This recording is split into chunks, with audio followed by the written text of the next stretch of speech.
Hi, I'm Dr. Taryn Lupo, and my whole adult life, I've kind of yo-yoed with my weight and had weight issues. The biggest problem I had was no matter what diet I tried, I'd have these horrible cravings that would eventually show up and derail what I was doing. I finally figured out how to crush these cravings and get rid of them, but it took me a long time. I'm going to share with you how I did it. The big secret is to load your body up with micronutrients. By that I mean vitamins and minerals that you don't normally get. If you eat a standard American diet, you're horribly depleted of nutrition and you're very dehydrated. What happens is we grow up eating a standard American diet and the body's never had a healthy amount of micronutrients. If you can get a healthy level in your body, your brain will stop the cravings. So it's a nasty cycle. What happens right now is you're just chronically depleted in nutrition. So the brain goes out and it's like, hey, go eat something. So you go eat something. And then 30 minutes later, it never got the micronutrients it wants. So it says, hey, go eat something else. And even though I'm full, I'm hungry again. So you go rummage around and you eat something else. And probably if you're eating the standard American diet, it has no nutrition either. So this cycle goes on all day long where the brain just keeps telling you to go eat stuff and you're not giving it what it wants. When you finally give it what it wants, the cravings stop.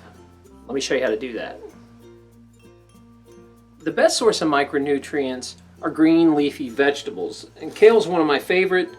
You can also use spinach, watercress, anything like that that's green and leafy will usually have high amounts of it.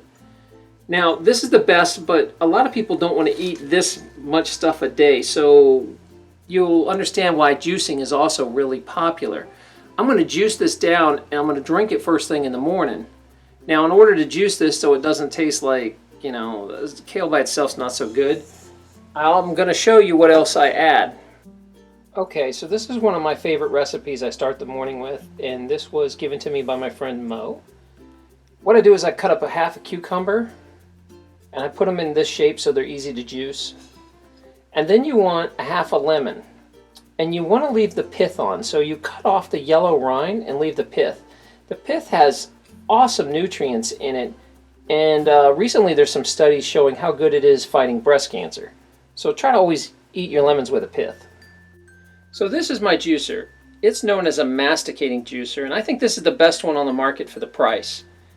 Now, masticating juicers mimic chewing foods, so they actually crush the cell walls and the nutrients come out and you get all the enzymes and all the nutrients at a low temperature. There are other kind of juicers that spin around. They're called centrifugal, and they kind of burn the nutrients and the enzymes out of it.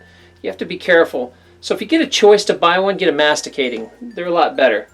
I'm going to feed the kale in first, and if it gets too dry, I will put through some cucumber and I'll save the lemon until the end. Okay.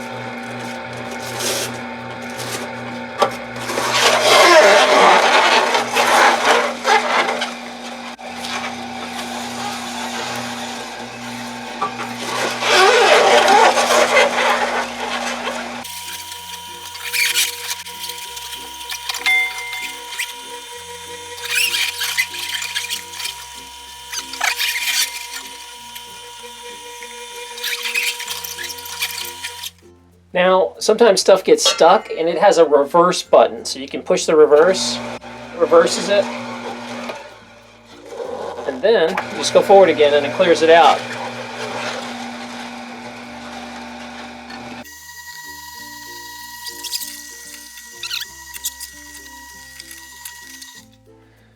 Now, what I do is I try to separate and save the kale chunks, and the lemon's not very good in it because I'm going to use this in my salad. So I separate the lemon out.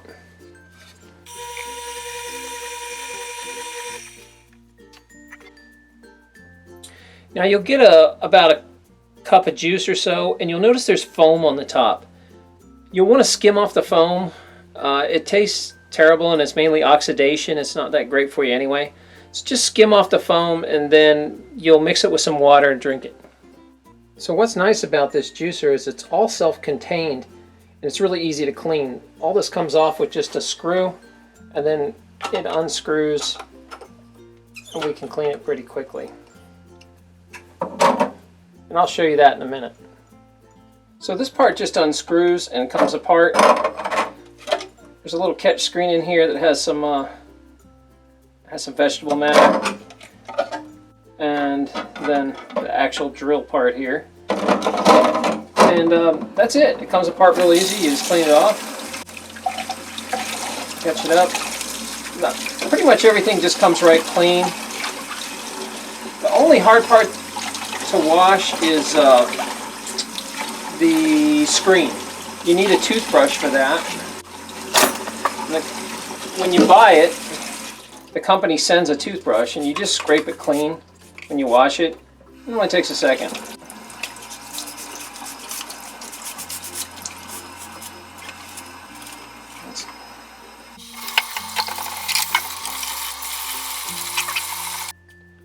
So you can try to filter it out. Sometimes it's just easier to grab it with a spoon and skim it and just throw it out this way. I find you might lose a little juice, but it's a lot faster. And you don't have to get it all, just get the big chunks and you'll be good to go. And that's about it. So what I'll do is I'll pour this in a glass.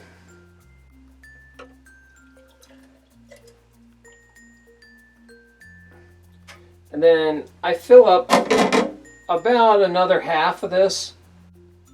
Basically a 2-to-1 ratio of water. Or sorry, I mean a 1-to-1 ratio of water. So I'm going to use my filtered water over here.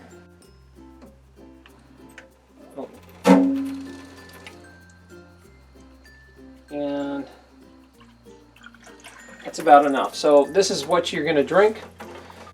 So if you have insulin resistance, diabetes, or stubborn weight issues, this is a great way to start the day. You want to flood your body with the micronutrients. It also turns off your cravings. So if you drink this first before you do the rest of your day, your cravings will be much, much better. And over time, the cravings will go away, but you have to play catch up of a lifetime of a nutritionally deficient diet. So you're going to drink a lot of these in the beginning. Now, if you don't want this, you can always eat a salad, and or you could take some wheatgrass if you just want like a shot of wheatgrass. And I'm going to show you how to do that now. By the way, if you want to actually see which juicer I use myself and I recommend, just check the description below. There's a link there. Anyway, back to the wheatgrass.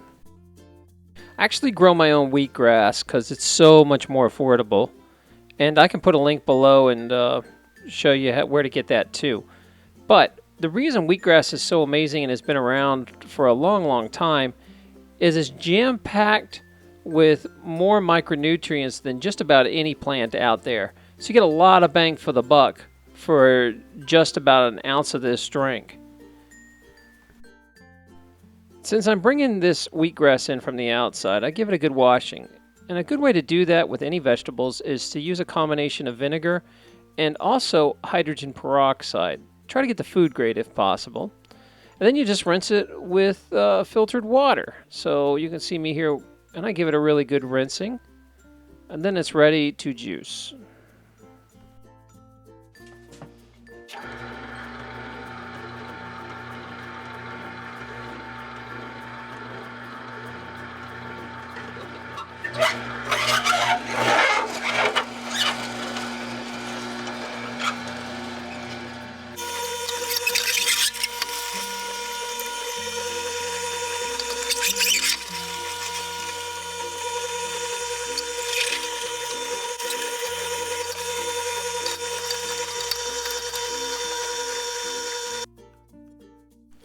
I know it doesn't seem like it made much, but don't let this little amount fool you.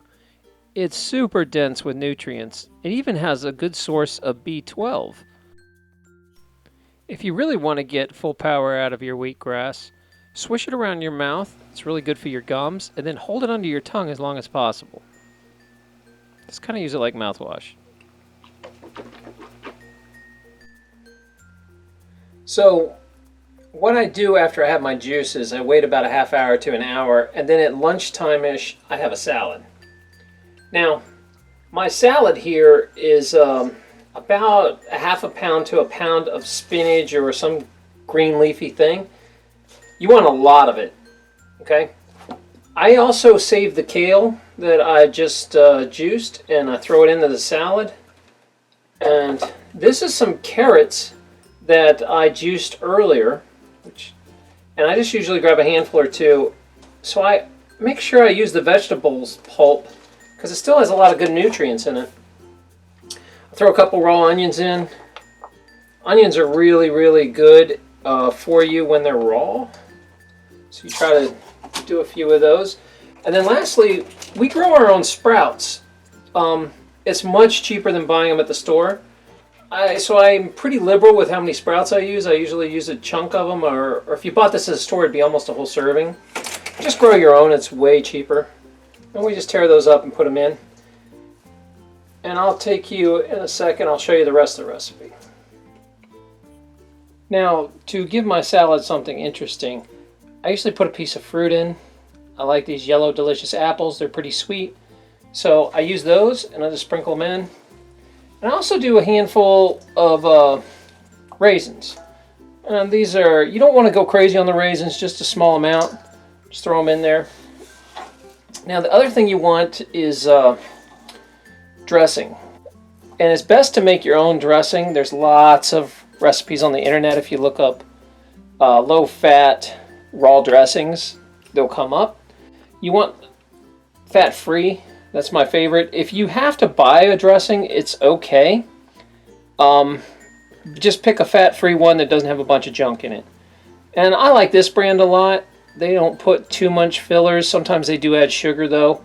So just be careful what you're picking and try to make your own when you can. To summarize, you're going to need lots of micronutrients in order to get your cravings to go away. Now, it takes a little while, so you'll be doing this for a few months until the cravings stop completely. But in the beginning, make sure you do this first thing in the morning as your first meal, and then it'll keep you from overeating the rest of the day. You also have to deal with the bad habits that got you here and the emotional connection to the food and that addiction too. If you only address the chemical addiction and not the emotional addiction, you'll never make it into a lifestyle change. So my next video is going to address that. Stick with me and check that out. Also coming up in my third video, I'm going to show you my secret weapon about how I ate tons and tons of ice cream and the fat just melted off. So stick with me for those two videos.